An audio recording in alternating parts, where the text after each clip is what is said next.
Hello everyone, कैसे हो मेरे दोस्तों। आज मैं इंग्लिश का बहुत इम्पॉर्टेंट टॉपिक जो हर एक एग्ज़ाम में, जो आपके एकेडमिक एग्ज़ाम होते हैं स्कूलों में, उसमें बहुत आता है। वो टॉपिक है हमारा नरेशन। क्या है? नरेशन। ये बहुत इम्पॉर्टेंट है। ठीक है, अगर हम बात करें कि भाई इसको सॉल्व कैसे करते हैं तो उसके कुछ रूल है। तो पहले आपको बता दूं कि कैसे स्टार्ट होता है। जैसे एग्जांपल ले कि आपने मुझे बोला, आपका नाम जैसे मैंने मान लिया रोहित है, आपने मुझे बोला कि मैं कल खेलने जाऊंगा।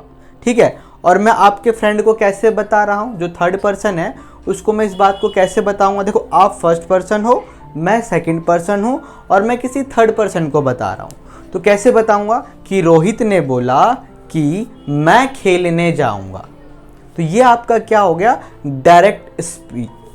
क्या हो गया? डायरेक्ट स्पीच हो गया। ठीक है, अब इसी बात को मैं जब दूसरे तरीके से कहूंगा, रोहित ने बोला कि वह खेलने जाएगा।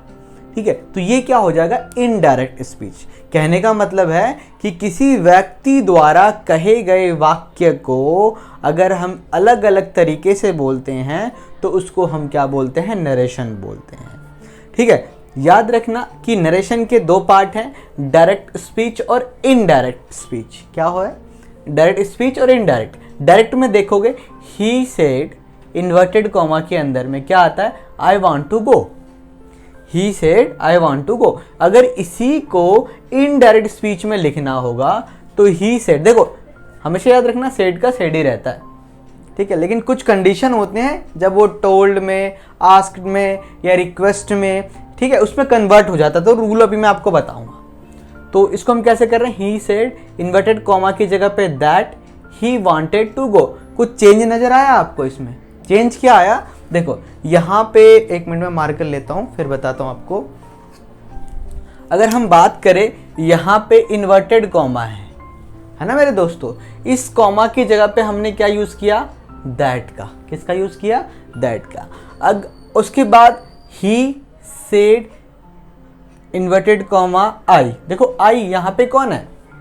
ही तो है, लड़का ही तो है। तो यहाँ पे हमने क्या यूज किया? ही का ही यूज किया। ठीक है, इसमें याद रखना दो पार्ट होते हैं, एक को हम रिपोर्टेड वर्ब बोलते हैं और एक को रिपोर्टेड स्पीच बोलते हैं। ठीक है, तो ये वाला पार्ट जो है हमारा रिपोर्टेड वर्ब है और ये रिपोर्टेड स्पीच है। तो यहाँ जब हम रूल की बात करेंगे तो आपको ये पहले बता दूं कि रिपोर्टेड वर्ब और रिपोर्टेड स्पीच क्या होता है ना। रिपोर्टेड वर्ब यानी कि जो आपका पहले वाला पार्ट है सेंटेंस का, ही सेड। ठीक है, reported speech I want to go. बात समझ में आ गया? यही दूसरा example, she said I am writing. तो ये आपका क्या है? रिपोर्टेड वर्ब और ये आपका रिपोर्टेड स्पीच है। क्लियर है मेरे दोस्तों? चलिए अब कुछ इंपॉर्टेंट रूल्स की बात करते हैं। देखो, इसके बाद भी आपको मैं एक रूल लिखवाऊंगा, उसके बाद कुछ प्रैक्टिस कराऊंगा। देखो, इंपॉर्टेंट रूल की बात करें तो सबसे पहले कि रिपोर्टिंग वर्ब का टेंस कभी नहीं बदलता। किसका? रिपोर्टिंग वर्ब का टेंस कभी नहीं बदलता। दूसरा, रिपोर्टिंग वर्ब में अगर सेड टू लिखा हुआ है तो उसकी जगह पे हम क्या यूज करते हैं? टोल्ड का यूज करेंगे, आस्क का यूज करेंगे, रिक्वेस्टेड का यूज करेंगे, ऑर्डर्ड का यूज करेंगे या एक्सक्लेम का यूज करेंगे। ठीक है, इसका यूज करेंगे। याद रखना, सेड टू लिखा होगा जब। अगर सिर्फ सेड लिखा है तो हम सेड का ही यूज करेंगे। सेड टू लिखा है तो हम क्या करेंगे? टोल्ड, आस्क, रिक्वेस्टेड, ऑर्डर्ड या एक्सक्लेम वर्ड का यूज करेंगे हम। क्लियर है? याद रखना टू वर्ड इसमें एक्स्ट्रा है। ठीक, नाउ इफ, यदि रिपोर्टेड स्पीच में कोई यूनिवर्सल ट्रूथ है, क्या यूनिवर्सल ट्रूथ है, तो वो कभी चेंज नहीं होगा। लाइक ही सेड की जगह ही सेड है, उसके बाद लिखा होता कि भाई sun is rise from east, sun is rise from east. तो वो कहाँ से उगता है? ईस्ट से। तो इसकी जगह पे हम क्या करेंगे? राइज्ड वर्ड यूज नहीं करेंगे। ठीक है, इसका यूज नहीं करेंगे। हम क्या करेंगे? जैसा है वैसे का वैसा। आप ये बताओ, सन कहाँ से उगता है? ईस्ट साइड से ही तो उगता है। तो ये यूनिवर्सल ट्रुथ है, तो इनको हम कभी चेंज नहीं करेंगे। तो कहने का मतलब है, यदि रिपोर्टेड स्पीच में कोई यूनिवर्सल ट्रुथ है तो रिपोर्टेड स्पीच का टेंस नहीं बदलेगा। कहने का मतलब अगर आपका इस साइड कोई यूनिवर्सल ट्रुथ है तो वो चेंज नहीं होगा, सेम एज इट इज उठ के इधर आ जाएगा। क्लियर है मेरे दोस्तों? नाउ आगे चलते हैं। अब अकॉर्डिंग टू टेंस कैसे बदलता है, जैसे आपका ये प्रेजेंट इंडेफिनिट है, वो किस में कन्वर्ट हो जाएगा? पास्ट इंडेफिनिट में। बात समझ में आ रहा है? ठीक। प्रेजेंट कॉन्टिन्यूस है, वो आपके पास्ट कॉन्टिन्यूस में यूज हो जाएगा। ठीक है, बस याद रखना इसमें कि टेंस के अकॉर्डिंग, अगर टेंस देखना है तो मेरी जो पीछे वाली वीडियो है सारी वो पहले देख लो। ठीक है, तो ही आपको ये समझ में आएगा। उसके बाद जो प्रेजेंट परफेक्ट है वो किस में हो जाएगा? पास्ट परफेक्ट में। किस में? पास्ट परफेक्ट में। अब प्रेजेंट परफेक्ट कंटिन्यूस है, वो पास्ट परफेक्ट कंटिन्यूस में चेंज हो जाएगा। ठीक है ना दोस्तों? और जो याद रखना उसके बाद कि जो पास्ट इंडेफिनिट है वो पास्ट परफेक्ट में चेंज हो जाएगा। किसमें? पास्ट परफेक्ट में। ठीक है, उसके बाद आपका जो पास्ट कंटिन्यूस है वो पास्ट परफेक्ट कंटिन्यूस में। ठीक है, बहुत आसान है ये, बहुत आसान तरीके से आपको बताऊंगा मैं। आपको कोई लंबी चौड़ी कहानी नहीं बताऊंगा, सिंपल तरीका बताऊंगा किस तरीके से हम सॉल्व करते हैं वो। ठीक है, बस हमें क्या करना पड़ेगा? हमें रूल का ध्यान रखना पड़ेगा। ठीक है, नाउ फ्यूचर टेंस कभी नहीं बदलता। अगर कोई भी आपका रिपोर्टेड वर्ब या रिपोर्टेड स्पीच, ज़्यादातर रिपोर्टेड स्पीच जो होता है अगर वो फ्यूचर टेंस में होता है तो उसको हम कन्वर्ट नहीं करते हैं। ठीक है ना दोस्तों? आप स्क्रीनशॉट ले लो, फिर मैं आगे के रूल आपको समझाता हूँ। तो आइए हम आगे का रूल देखते हैं। अगर हम कुछ हेल्पिंग वर्ब्स या एक्सिलरी वर्ब्स की बात करें तो अकॉर्डिंग टू मोडाल्स चेंज होगा। याद रखना, इसको हम अकॉर्डिंग टू टेंस चेंज नहीं करेंगे। ठीक है, अगर फ्यूचर टेंस है तो वो फ्यूचर में रहेगा। अगर वो टेंस की बात हो रही है, अगर उसमें कहीं पे भी मोडाल्स वर्ड हो रहा है तो हम ऐसे चेंज करेंगे। वो देखो कैसे, कि विल है तो वो वुड या शुड में चेंज हो जाएगा। ठीक है, अगर शेल है तो वो शुड या वुड में चेंज हो जाएगा। आपको पता ही है कि विल किसके साथ यूज होता है और शेल किसके साथ यूज होता है। ठीक है, अगर मस्ट है तो वो किस में कन्वर्ट हो जाएगा? हैड टू में। ठीक है, ये इनडायरेक्ट, ये डायरेक्ट स्पीच के अंदर लिखा होगा आपके, और इसको हम किस में यूज करेंगे? इनडायरेक्ट स्पीच में करेंगे। किस में करेंगे? इनडायरेक्ट में। ठीक है, मे है तो माइट हो जाएगा, कैन है तो कुड हो जाएगा। ठीक है मेरे दोस्तों, और कुछ एडवर्ब्स हैं। क्या है? कुछ एडवर्ब्स है, उसके अकॉर्डिंग भी चेंज होता है। जैसे आपका नाउ है, क्या है? नाउ, तो वो किस में कन्वर्ट हो जाएगा? देन में। किस में? देन में। ठीक है, और दीज है तो वो किस में? दोज में। एगो है तो बिफोर में। टुडे है तो दैट डे में। ठीक है ना दोस्तों? दिस है तो दैट, हेयर है तो देयर, कम है तो गो। ठीक है ना दोस्तों? और कुछ, tomorrow, the next day, yesterday, yesterday मतलब कौन सा होता? आने वाला या बीता? बीता हुआ, तो वहां पे द प्रीवियस डे यूज होगा। ठीक है, लास्ट नाइट का द प्रीवियस नाइट। ठीक है, नेक्स्ट मंथ का द फॉलोइंग मंथ। ठीक है ना मेरे दोस्तों? चलिए कुछ एग्जाम्पल हम कर लेते हैं। जैसे कि यहाँ पे लिखा है कि Mohan says inverted comma I will play. ठीक है, तो देखो यहाँ पे जो आपका रिपोर्टेड स्पीच है ये कौन से टेंस में? फ्यूचर टेंस में। तो इसको हम कैसे करेंगे? इसको हम करेंगे मोहन सेज का क्या हो जाएगा? सेड। क्या हो जाएगा दोस्तों? सेड। और इस इन्वर्टेड कॉमा की जगह पे क्या लगा देंगे हम? दैट। ठीक है, अब बताओ, मोहन यहाँ पे आई बोल रहा है तो हम क्या यूज करेंगे? आई की जगह पे, मोहन लड़का है ना तो हम क्या यूज करेंगे? ही। ठीक है, बाकी सेम रहेगा, विल प्ले। ठीक है ना दोस्तों? चलिए अगला एग्जाम्पल है कि she said inverted comma Mohan works in a factory. कौन सा टेंस है ये? प्रेजेंट इंडेफिनिट है ना, तो इसको हम किस में कन्वर्ट करेंगे? पास्ट इंडेफिनिट में। देखो यहाँ पे टू नहीं लिखा है इसलिए सेम एज इट इज हम लिख लेंगे, सी सेड। ठीक है, सेम लिख लेंगे। उसके बाद आपका इन्वर्टेड कॉमा है तो क्या लिखेंगे? दैट। और एक और चीज, नाम है तो नाम का नाम यहाँ पे आ जाएगा। किसी का नेम है दोस्तों तो नेम का नेम। मोहन वर्क की जगह पे वर्क की थर्ड फॉर्म वर्कड। ठीक है दोस्तों, क्या? Worked in a factory.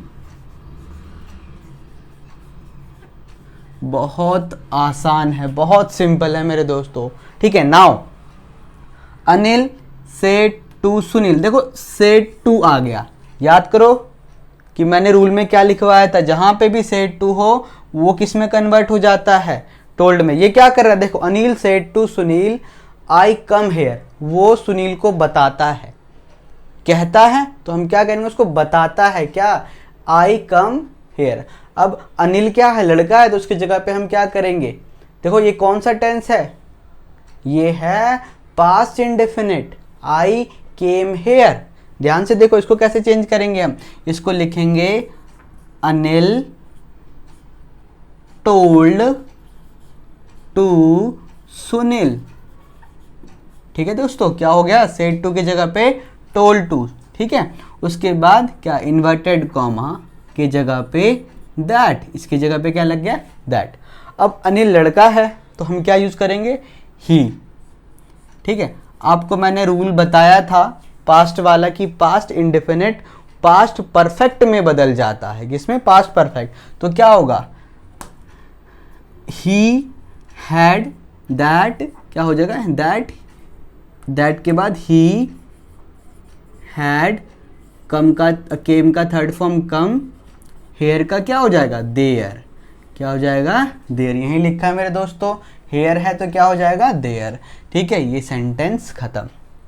ठीक, नाउ अगला example, Rahul said to Lalit God is great. देखो ये रिपोर्टिंग वर्ब है आपका, इन्वर्टेड कॉमा के बाद रिपोर्टिंग स्पीच, रिपोर्टिंग स्पीच।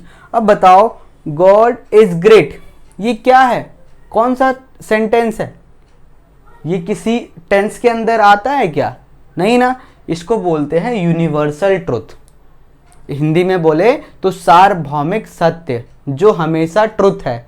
क्या हम इसको गलत बोल सकते हैं, भगवान गलत है बोल सकते हैं क्या हम, नहीं ना, ये यूनिवर्सल ट्रुथ है। तो इसको हम कैसे लिखेंगे, देखो इसमें रिपोर्टिंग वर्ब को हम चेंज करेंगे कि राहुल टोल्ड टू ललित, क्या दोस्तों, इन्वर्टेड कॉमा की जगह पे दैट, बाकी सब सेम, गॉड इज ग्रेट। ठीक है ना दोस्तों, क्यों, क्योंकि ये यूनिवर्सल ट्रुथ है। ठीक है, उसके बाद है he said to me you are getting lazy, he said to me you are getting lazy. तो हम यहाँ पे क्या लिखेंगे, ही का ही हो जाएगा, सेड का क्या हो जाएगा, told to me, inverted comma, किसको बोल रहा है, इन्वर्टेड कॉमा की जगह पे क्या लगाएंगे हम, दैट, क्या लगाएंगे दोस्तों, दैट। अब ये किसको बोल रहा है, मुझे बोल रहा है, किसको बोल रहा है, मुझे, यू आर गेटिंग लेजी। तो हम क्या लिखेंगे, आई वॉज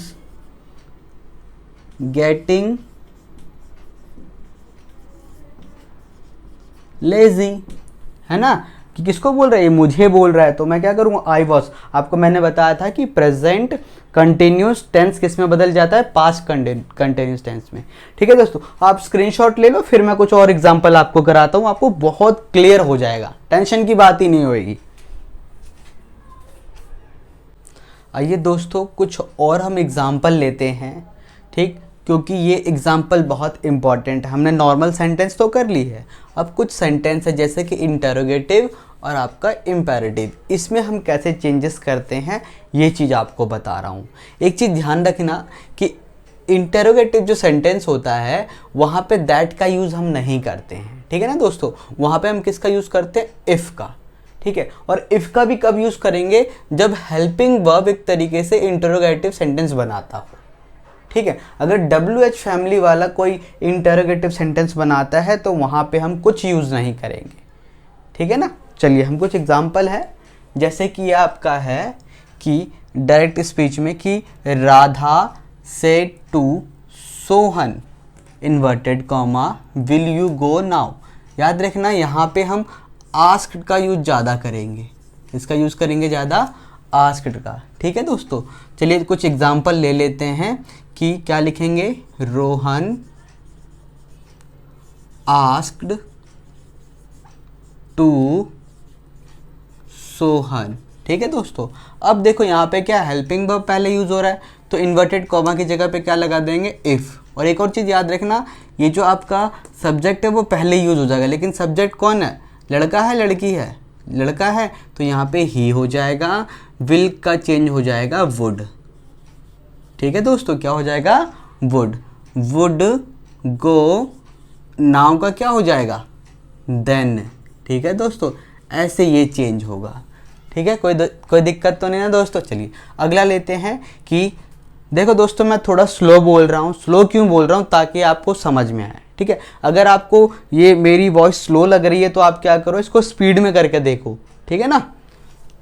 अच्छा, 7th में क्या कहते हैं कि Sheela said to Leela inverted comma where are you going. देखो यहाँ पे WH फैमिली वाला वर्ड यूज़ आ गया।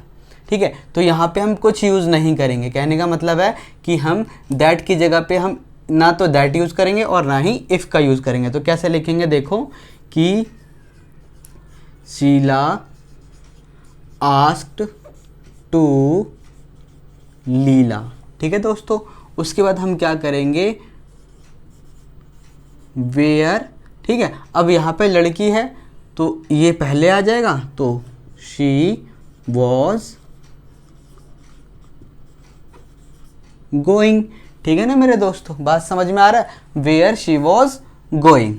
ठीक, अच्छा, अब अगला जो पॉइंट है वो क्या हमारा, डायरेक्ट स्पीच में देखो क्या है दोस्तों, कि the teacher said to the students inverted comma have they finished the homework. देखो यहाँ पे हेल्पिंग वर्ब आगे आ गया।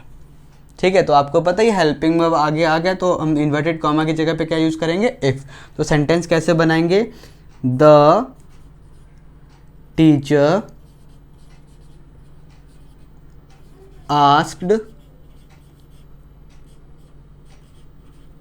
asked to the student to the students। यहाँ पे क्या लगाएंगे दोस्तों, यहाँ पे लगाएंगे हम इफ़ दे, अब हैव है तो क्या लगाएंगे, हैड फिनिश्ड, बाकी तो आपको पता ही है, फिनिश्ड द होमवर्क। ठीक है दोस्तों, इस तरीके से होगा। अगला क्या है कि my brother said to me what is time by your watch. देखो यहाँ पे फिर WH फैमिली वाला आ गया, तो हम इसको कैसे लिखेंगे, ध्यान से देखना। हम लिखेंगे कि माई ब्रदर, मेरा भाई भी तो मुझसे पूछ रहा है, ब्रदर आस्क्ड टू मी। ठीक है, फिर हम क्या करेंगे, हम करेंगे इफ़ का भी यूज़ नहीं करेंगे और हम दैट का भी यूज़ नहीं करेंगे। तो हम कैसे करेंगे कि व्हाट का व्हाट ही रहेगा, what the time in by. देखो किससे पूछ रहा है, मुझसे पूछ रहा है, तो बाय माई वॉच। क्लियर है दोस्तों, बात समझ में आ रहा है, कोई दिक्कत तो नहीं ना, बहुत क्लियर है ये। ठीक है, चलिए अब हम बात करते हैं हमारे अगले इम्पेरेटिव सेंटेंस के बारे में। किसके बारे में, इम्पेरेटिव सेंटेंस। देखो इम्पेरेटिव सेंटेंस का कैसे पता लगाया जाता है, इसको हम कहीं सेंटेंस पढ़ के भाई WH वाला आ गया तो ये हमारा इंटेरोगेटिव तो नहीं है, तो इसका देखने का तरीका क्या है कि सेंटेंस में ये आपका एक्सक्लेमेटरी जो साइन होता है उसका यूज़ किया जाता है, कहीं ना कहीं किया जाता है, तो जिससे हमें पता लग जाता है ये इम्पेरेटिव सेंटेंस है। ठीक है ना दोस्तों। चलिए एक एग्जांपल है कि यहाँ पे देखो हम फीलिंग को बताएंगे, पहले हम सेंटेंस में समझेंगे इसकी, इनकी भावनाओं को समझेंगे, फीलिंग को समझेंगे कि किस तरह एक्सप्रेस कर रहे हैं इसको।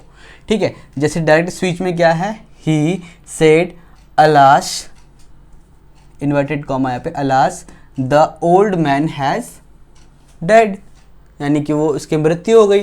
तो हम कैसे लिखेंगे, इस वाले को हम लिखेंगे कि देखो ही, यहाँ पे हम टोल्ड, आस्क भी नहीं लिखेंगे, ठीक है ना, ऑर्डर लिखेंगे, तो इसको हम फिर कैसे करेंगे, ये क्या कर रहा है, एक्सप्रेस कर रहा है, ही